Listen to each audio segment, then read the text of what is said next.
आप यहाँ आई कैसे? रिक्शे से।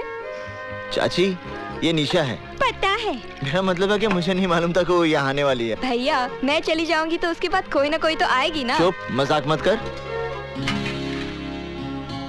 कहिए निशा जी, कैसे आना हुआ? आपने कहा था कल मिलेंगे, लेकिन कल कहाँ मिलेंगे ये नहीं बताया। लाइब्रेरी में। आपके घर में खाना बहुत अच्छा बनता है। धन्यवाद। अरे, मैं आपसे थोड़ी चाची से कह रही हूँ। अच्छा, मैं चलती हूँ। अरे बेटे रुको, अर्जुन, इतनी रात गए जाएगी कैसे? तुम जाओ बेटे, छोड़ आओ इसे। आप एक मिनट रुकिए, मैं जरा साइकिल निकाल लूं। सुनिए, जरा कैरियर साफ कर दीजिएगा।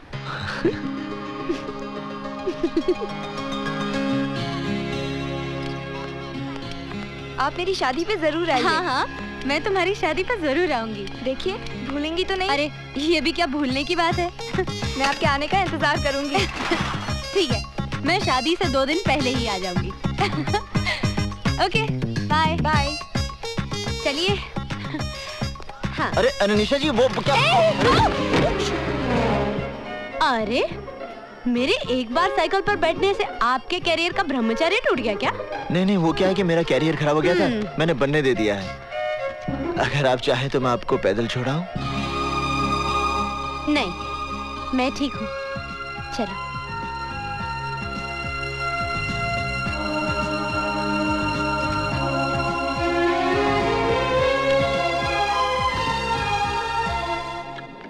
Wow, big library. हमारी इस लाइब्रेरी में संसार की अनमोल कृतियां मौजूद हैं। हमारे सभी शास्त्र, पुराण और धर्म ग्रंथ मिलेंगे। उनका जितना अध्ययन करोगी, जितना मनन और चिंतन करोगी, उतना ही आपके ज्ञान का विकास होगा। कामसूत्र के बारे में आपका क्या ख्याल है सर? जी? कामसूत्र के बारे में? आपको तो लज्जा नहीं चाहिए। लड़की होकर आप काम वासना पर विचार विमर्श करना चाहती हैं? मैं काम वासना की नहीं, कामसूत्र की बात कर रही हूँ सर। अब इस किताब को देखिए। हाँ? ये योग है या भोग है? ये योग है, भोग नहीं। कमाल है, ये योग कैसे हो सकता है? जिसकी आप बात कर रही हैं, उसमें शरीर की आवश्यकता को पूरा करने के लिए स्त्री और पुरुष एक दूसरे के संपर्क में आते हैं। ये वासना है, भोग है। और जब नए जीवन को पृथ्वी पर लाने के लिए, या यूं कह लीजिए संतान को प्राप्त करने के लिए जो संबंध बनते हैं, उसका एक उद्देश्य होता है, इसलिए वो योग हो जाता है। जैसा कि शास्त्रों में लिखा है, ऋषि विश्वामित्र की तपस्या से इंद्र की गद्दी हिलने लगी थी। गद्दी नहीं, सिंहासन। कम ऑन, गद्दी, चेयर, सिंहासन, it's one and the same thing. उस समय इंद्र ने मेनका जैसी अबला का सहारा लिया। बिल्कुल। तो फिर ऋषि विश्वामित्र और मेनका के बीच जो संबंध थे, वो योग कैसे हो सकते हैं? वो तो भोग है। नहीं निशा जी, वो योग है, क्योंकि ऋषि विश्वामित्र को पता था कि मेनका से एक बेटी पैदा होगी, शकुंतला, और जिससे आगे जाके एक बेटा जन्म लेगा, भरत, जिसके नाम से हमारे देश का नाम रखा जाएगा भारत। लेकिन एक बात माननी पड़ेगी सर, कि मेनका ने अपनी खूबसूरती के बल पर विश्वामित्र जैसे ऋषि को अपने वश में कर लिया था। स्त्री सिर्फ अपने प्रेम के बल पर किसी भी पुरुष को अपने वश में कर सकती।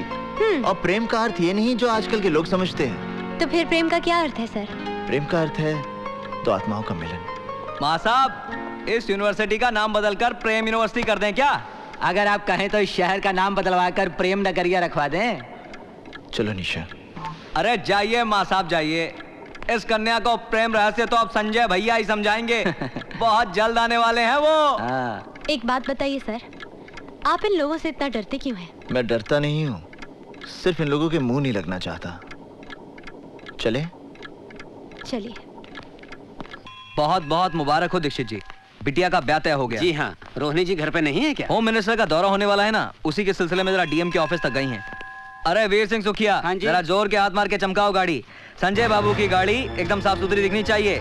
अगर गाड़ी चमकती हुई नजर ना आई तो 4 गालियां मुझे भी सुननी पड़ेंगी और 10 जूते तुम्हें भी खाने पड़ेंगे।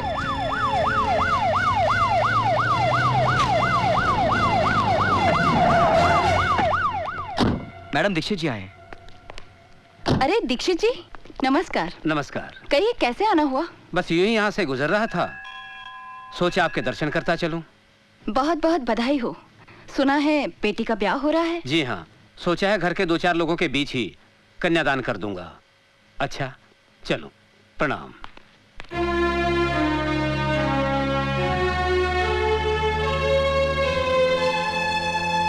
चाचा जी ने कहा विवाह में जरूर आइएगा।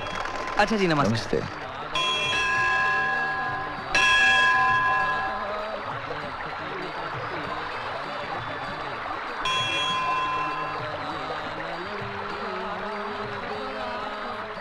जय गंगा मैया। चलिए हो गया गंगा स्नान। ये तो कौवा स्नान हुआ, गंगा स्नान ऐसा नहीं होता। तो फिर कैसे होता है? आप आइए गंगा जल में। नहीं मैं फिसल जाऊंगी। अरे आइए आइए आइए आइए। पानी बहुत ठंडा है। हाँ वो तो है। बस बस बस, थैंक यू। पहली डुबकी आपके इष्ट देवता के नाम पर। अच्छा जी। दूसरी डुबकी आपके पूर्वजों के नाम पर। हाँ। तीसरी डुबकी आपके माता पिता और भाई बहन के नाम पर। चौथी डुबकी। क्या हुआ? कुछ नहीं। क्या हुआ निशा जी? बस अपनी बहन की याद आ गई। क्यों, आप एक दूसरे से बहुत प्यार करती हैं? जी हाँ, मैं उससे बहुत प्रेम करती हूँ, इसलिए वो हमेशा मेरे साथ रहती है। खैर चलिए ना, अब चलते हैं, बहुत ठंडी लग रही है। निशा जी। हाँ जी। चलिए, अब आपको गंगा स्नान का पूर्ण फल प्राप्त होगा। आपको एक बात बताऊं, इन कपड़ों में आप बहुत सेक्सी लग रहे हैं। जी, चलिए थोड़ा सा भोजन और पूजन कर लें। हाँ।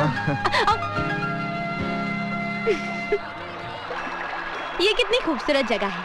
यहाँ जल शुद्ध, वायु शुद्ध। वहाँ मुंबई में तो मुझे सिर्फ ताज़ी हवा खाने के लिए हर रोज शाम को घर से 5 किलोमीटर दूर जुहू बीच पे जाना पड़ता है।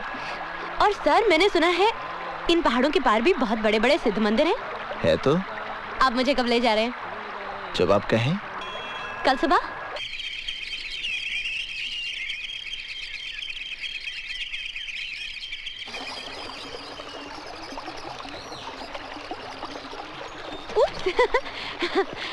अब कहाँ चलना है?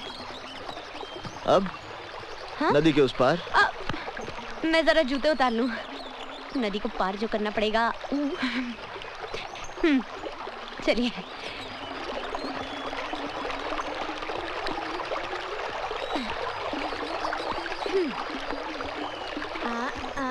हाँ।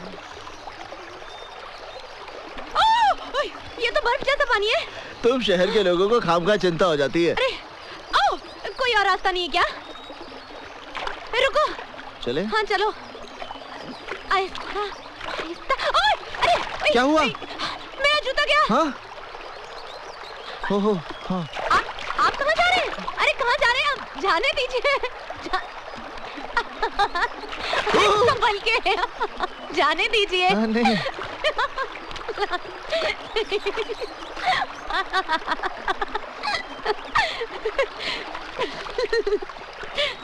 आपका जूता। Thank you very much. Sanjay भैया, क्या हाल है तुम लोगों का? सब ठीक है। जुनेजा जी, मंत्री जी के रहने का इंतजाम सर्किट हाउस में कर दीजिए। अच्छा। हे माँ, कैसी हो तुम? संजय, जब एक बार मैंने तुझे दिल्ली भेज दिया तो किससे पूछकर यहाँ वापस लौट आया? ओ कम ऑन माँ, अपने बेटे का स्वागत किस तरह किया जाता है? हा? बेटा लायक हो तो उसके आने पर माँ उसकी आरती उतारती है, पर तेरे कारनामों की वजह से कोई भी भला आदमी मुझसे बात करने से भी डरता है। अरे माँ, ये ऑपोजिशन वाले तुम्हारी राजनीतिक छवि खराब करने के लिए मेरा कैरेक्टर असैसिनेशन करते हैं, और उनके बहकावे में आकर तुम भी मुझे गुनहगार समझती हो। गुनहगार समझती नहीं हो, तुम गुनहगार हो। शास्त्री जी के बेटे पर अटेम्प्ट टू मर्डर हुआ, क्या उसमें तुम्हारा हाथ नहीं था? शर्मा कांड, Sangeeta Chopra rape case. Enough माँ, किसी भी केस का प्रूफ नहीं मिला है। कानून ने मुझे बाइज्जत रिहा कर दिया है। गवाहों को फोड़कर अगर तुम बाइज्जत रिहा हो गए तो इसका अर्थ ये नहीं कि मेरी नजरों में तुम्हारी इज्जत बढ़ गई है। तुम्हारे कारनामों की वजह से मुझे भले घर के लोगों ने अपने घर के शादी ब्याह में निमंत्रण देना भी बंद कर दिया है। किसने तुम्हें न्योता नहीं दिया माँ? दीक्षित जी के साथ कितने पुराने और गहरे संबंध हैं हमारे, उन्होंने अपनी बेटी की शादी में मुझे बुलाया तक नहीं। कितने अफसोस की बात है मेरे लिए, और कितने शर्म की बात है तुम्हारे लिए। कुछ खाने के लिए लाऊं? हाँ? चाची मैं अभी आई। मैं तो कहती हूँ बहुत अच्छी लड़की है ये। इधर शिल्पा को विदा कर दो और उधर अर्जुन का ब्याह रचा दो। अरे ऐसे कैसे कर दे हम शादी? अच्छी लड़की है तो क्या हुआ, पहले ये तो पता चले दहेज में क्या लाएगी। हाँ अर्जुन, सारे मेहमान तुम्हें बाहर ढूंढ रहे हैं, तुम यहाँ क्या कर रहे हो? लोग शिल्पा के जेवर देखने आएंगे ना। हाँ। मैं सजा रहा हूँ। आज शिल्पा की शादी हो जाएगी, उसके बाद तुम्हारी बारी आएगी ना। हाँ, घर वालों को तो यही विचार है। अपनी शादी पे मुझे जरूर बुलाना, मैं दुल्हन को अपने हाथों से सजाऊंगी। क्या कहा तुमने? बहुत खूबसूरत लगेगी तुम्हारी दुल्हन।